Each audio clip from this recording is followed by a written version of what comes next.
welcome to another live harp lesson. Let me know if you can hear me, if you can see me, both Instagram and Facebook. My name is Zuzanna, for those of you who are here for the first time, and I'm a harpist and harp teacher based in Edinburgh, Scotland. Please say hello, it's always nice to hear from people watching live. Let me know where you're tuning in from, both if you're watching live and then if you're watching a replay later. The replay is always available on my website. The link will be in the bio on Instagram and is already in the description of this Facebook Live. Before we move in to today's topic will be playing hands together on the harp and coordination of right and left hand on the harp. But before we dive in, a few announcements. There will be no live harp lesson next week because I will be in the middle of an orchestral rehearsal and I won't be here with you. Even though I will have a harp with me, I won't be able to broadcast live. I am working on something hopefully that you will like, something nice and different, and I will let you know how I get on with that, because hopefully I will be able to offer something else instead of the lesson, but I will let you know once the work progresses enough for that. So we will definitely see each other again in 2 weeks. That will be already February 7th. Time flies and it's already end of January 2020. The next notification, the next announcement is, as always, the subscribers of my newsletter get access to free extra materials for any harp lesson. So if you would like to get a printable PDF with some extra practice tips, then sign up, leave your email by clicking the link in the description, and then in the bio on Facebook you will find the button to subscribe and leave your email.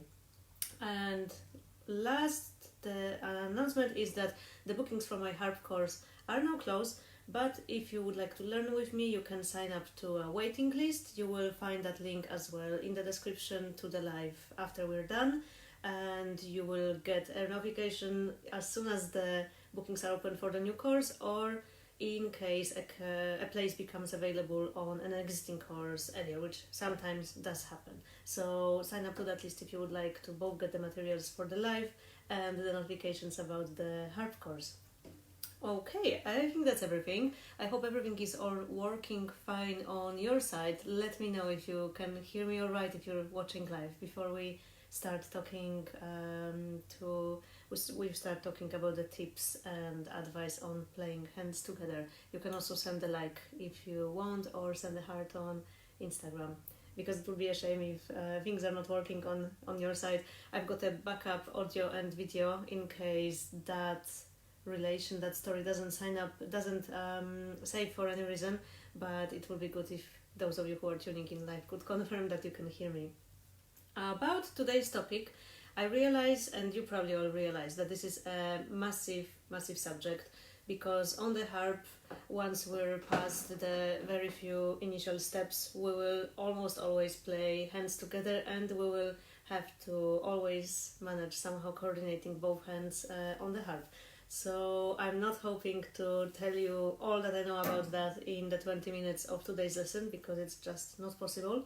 But I thought that this lesson could be a good introduction to those of you who are just starting out and are still wondering how on earth is it possible to look at both hands at the same time, and even worse, making them play at the same time or playing different things at the same time. So this is a quick lesson about the sort of skills there. You could call them skills, or you could call them also things that you want to be aware of when you're playing, because things that you think about can make a huge difference to how your hands will feel and how you will manage your area of focus. The difficulty with our brains is that we're not really designed to multitask, so trying to get the hands to do something at the same time can be tricky, because you require them to do lots of things at the same time. So I'm going to show you how you can choose to focus on one thing in order to learn that one thing to the level where it will be automatized, because then you can add more layers on top of that. So I will show you what you need to think about, what is good to focus on in a piece like today's one. As an example of a piece today, I will be using a piece by Bonnie Goodrich from this book that I will put a link to where you can buy it from. The title of the piece is Azaleas in Houston, and I may not pronounce it correctly, but I know that even among English speakers, and I'm not one of them as you can hear, but even among English speakers I heard different versions of how the name of that flower should be pronounced. I remember one lesson where I think my student was in a discussion with her mom about how you should pronounce that, so I know that there are different versions. It's a really lovely piece. It is on grade 1 syllabus for ABRSM for list B. And I will play you to start with just a few first bars of the piece, and I wonder if you will notice something interesting about those first 4 bars. Good morning, Lisa. Thank you for tuning in. I'm glad everything is working fine on Facebook. If there's anyone who would like to put a comment on Instagram, please feel free to do so. Now let me just move the harp and play the first 4 bars of Azaleas in Houston.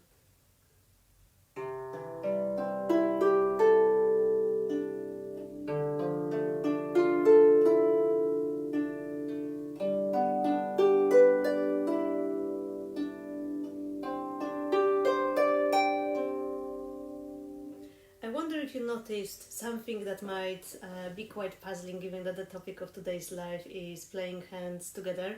I wonder if you saw that actually at no point in time in those 4 bars the hands were actually playing together. We had always a note at a time from either left hand or the right hand. They were moving roughly at the same time, but they were not playing together. And I need to tell you that this pattern will continue for the rest of the piece. There will be no point in time where the hands will play together. So you might wonder, why did I choose that piece for today's live? And again, even though the hands are not playing together, there are actually quite a few things which need to happen before we put them together. So as you could see, I was playing the left hand. After I played the left hand, I had to move it up while playing the right hand. Then playing the left hand, find the place of the right hand, and amongst all that, I also failed to look at the music at some point, which resulted in one note being off in the second bar, I think. So as you can see, and as you probably know from your own experience, there are a lot of things to manage in that short period of time. So let me not play actually the whole piece for you just yet. Let me first talk about that simple place, one place from the beginning of that piece, because since the pattern in the whole piece is very similar, I've decided we will work on a very short excerpt from that, and we will look at the skills that you can practice using just at one point, because it's always best to focus on very small section, the tiniest that you can. Just making a notification go away from Instagram, so it's always best to focus on as little section as possible and make that work before you move on to others. And in this piece, doing that work on just a bar will make you feel a lot more comfortable with the rest of the piece. So, first of the 3 skills that I'm going to talk about today when it comes to playing hands together, when it comes to coordinating hands together, this is being aware how your hands move in space. So when we look at the end of bar 1 and the beginning of bar 2, when you download the PDF, you will see an excerpt with this marked and explained. You will see that it ends with a crochet A played by the left hand and a crochet G played by the right hand. And just a note for those of you watching today, the harp that you see is in the reverse, so you will see my left hand probably coming across as the right hand. So just for the record, this is my left hand, this is my right hand. So we will put the left hand on A, and then we will show the left hand how long is the journey that it needs to make to get to the next chord. So from the A to the chord D, F, A. And we will do that a couple of times just so your left hand can feel how far does it have to go. We will keep the right hand on at the same time because the right hand will be playing that note while left hand will be making that move. Then the next step will be keeping our left hand where it arrived, because the next move in that piece will belong to the right hand, and the right hand will be moving from that G to the chord D, F, A. And it's important that you notice that right hand actually doesn't have to do as big of a jump as the left hand. Right hand only moves from G, from where it was holding on the second finger, to one step higher A, where it puts the thumb on, and then we are there. So even though when you look at the page, it may seem that the line goes like that and there is a big distance between all the notes, it's important to notice that sometimes the hands will actually not be moving as far as you think they will. If you look at the very first bar, it may often happen that both of your hands will come off the strings at the end of the bar, and then because your left hand has to make the jump, your right hand will be also searching for somewhere to go. So it's very important that in your mind, left hand is the one making the jump, but right hand is staying. So this will feel like that. Left hand moving down, right hand roughly staying where you are. So it's important to organize your hands in space, especially with pieces where they change the position, they come off, and then they need to land somewhere else. Let me know if that was always something you struggled about. For most of my students, I can see that the most scary moment is the one where they suddenly find themselves with both hands being off the harp and not knowing where to go next, and having to manage placing both hands somewhere. And this is tricky because, of course, we only can focus on one thing at a time, and later, of course, you will be able to just cast a glance on a piece of paper and see instantly where your hands are on the space. But at the beginning, you're very often just reading one hand at a time, so it's important that you know where they are supposed to go. Now, that brings me to the second point. You know how I mentioned that fear, that terrifying moment where both hands are off the strings and you don't know what to do with them. Let me know if you've ever felt that kind of feeling. So to prevent that, we're going to do exactly what we practiced right now, but focus on that now. We are going to make sure that the left hand is on the strings before we actually play the left hand. So that exercise is still useful because now we know where the left hand will have to go. Now we're going to play the left hand, and before playing that next note of the right hand, we make sure that left hand is on already. Then we can play the next note of the right hand. Right hand is now off the strings. We are going to place the right hand on the next group and only then play the next group of the left hand. That means that you're only focusing on one hand at a time, whilst the other hand is taken care of, and it takes down the level of the fear that you will experience with avoiding that moment where both hands are off the strings and you don't know what to do with them. So when you're practicing that, place both hands where you want to start playing from. Don't start playing with one hand hoping that the other will catch up. Have them both on. So in our example, that will be left hand on A, right hand on G. You play the A, you place your left hand on the next notes or a group of notes as I did. Once it's on, you play the next group of notes, you stop, find where your right hand will have to go, then play, and then again you would find where your next note would be before you play any of the next notes of the right hand. I hope that is clear. Let me know if there's anything that is not as clear as you would want it to be. And I will carry on in the meantime to the point number 3. It's about looking where you're about to go. And lots of people say at the beginning that they find it almost impossible to even understand how it's possible to look at both hands at the same time and being able to check what they are doing at the same time. It's not quite possible for them even to imagine that they can look at both hands at the same time. So here is the trick on the harp. Once your fingers are on the strings, you actually don't have to look at them anymore. If you place the 3 fingers as we will be doing for the second bar of that piece, you can even close your eyes and they will play those notes with the same effect as you were looking at them. But most of us think that once we are playing something, we need to keep looking at it in case something goes wrong. Well, we don't really. Once we check that these are the strings that we need, we can already look at where the hand will need to go next, because those fingers will be able to take care of themselves. You don't need to look at them if all of them are on the strings. So how to practice that now? We will move to the beginning of the piece, beginning of that bar that we worked on. We will put the fingers on C, E, G, the C major chord. This is what is happening before we get to the moment of A and G that we practiced earlier. So now what we're going to do is we're going to have the fingers of the left hand on C, E, G notes, and we're going to play them while at the same time looking where the right hand is. You can do the same exercise as we did before, with moving the right hand and showing it the way to where it needs to go.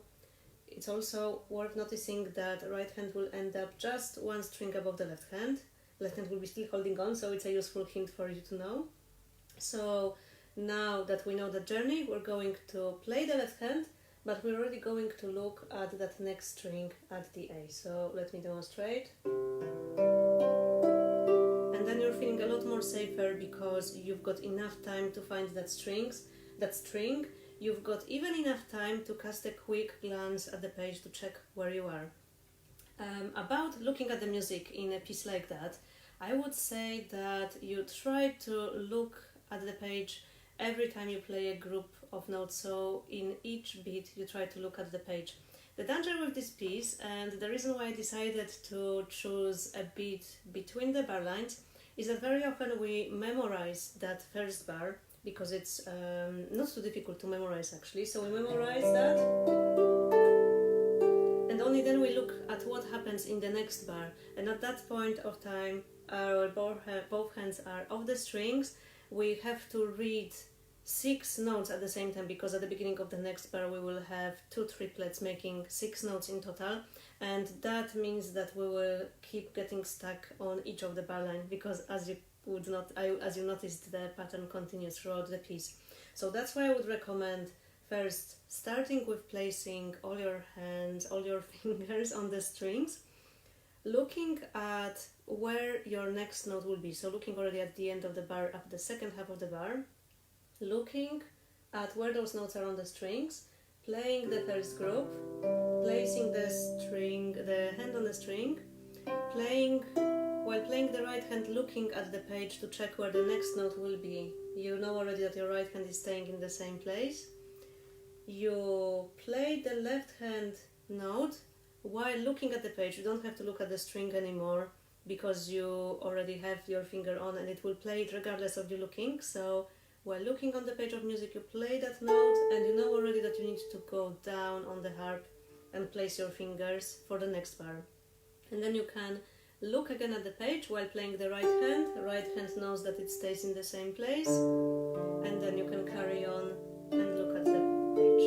Yeah, you could probably see me making that mistake that I've played the first bar from memory, and then I didn't have quite enough time to look back, and that's why the mistake happened. So it's always a worthwhile reminder to keep looking at the page and even decide where you're going to look, when you're going to look, not hoping for the best. And I know from my own experience, because I was also a student who had a really good memory, I was remembering patterns very easily. With simple patterns like that, I would probably memorize 1 or 2 bars at once and being able to play them. But then I had a lot of problems reading the music, deciding when to look back, so I understand really well how tricky it can be, and how unrewarding at the beginning is looking back at the page if you are the type of person who memorizes things very easily. But it's worth working on that, because once you make that a habit, it will help you with many more complex pieces, being able to always trace going back to the page. Okay, let me know if you have any questions about what I said just now. The notes from that lesson with the excerpt of the music are in the PDF, so you can use that little bit to practice those skills that I talked about. And now I'm going to play the whole piece, and this time I'm going to look back at the music, so I just need to make sure the music stand is here. So this is Bonnie Goodrich, Azaleas in Houston, and I will add the link to where you can buy the music from to the description of this Facebook Live.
hope you enjoyed listening to that, sorry, and I hope you will enjoy playing that because it is a really lovely piece.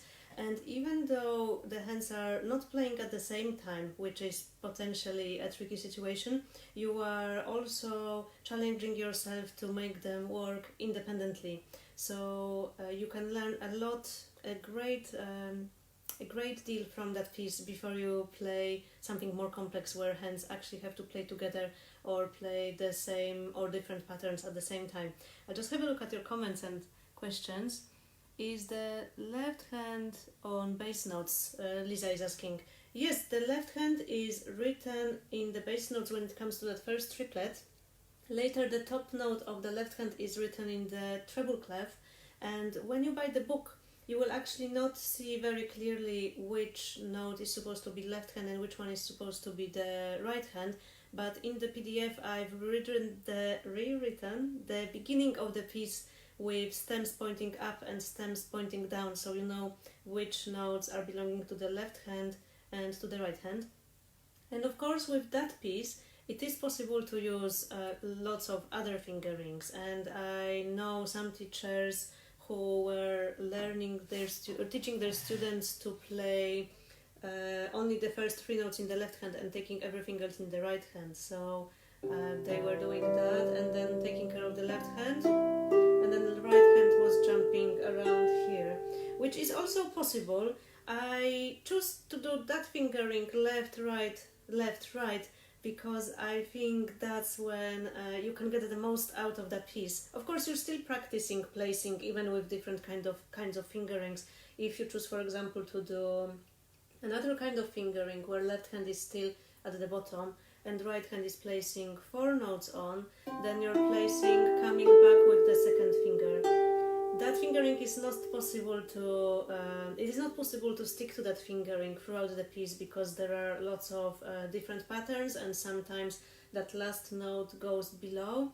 So I think that fingering left, right helps you stay more consistent. And as I said, there are also the advantages of helping you coordinate both hands together when you use that fingerings. But just so you know, this is not the only option for that piece, and of course you can play that differently if you want to work on something else, or if you just want to perform that piece and you want to go for the fingering which works best for you. You're very welcome, Lisa. Glad that I helped with that question, and I hope you enjoyed today's lesson. There will be probably more lessons on playing hands together because I think it's a big and important topic. Let me know if you would like to hear some more about that, and let me know what are your problems with the left hand and right hand coordination, or maybe what pieces do you find difficult when it comes to putting hands together. I'm also happy to take requests, and if I can only find the music for the piece, I'm happy to talk about this in those live harp lessons, or otherwise I will pick some other repertoire. Just a reminder that there will be no live harp lesson next week. There might be something else instead, but I will let you know, and I will definitely see you again in 2 weeks' time. Thank you very much for watching, and have a lovely weekend. Bye!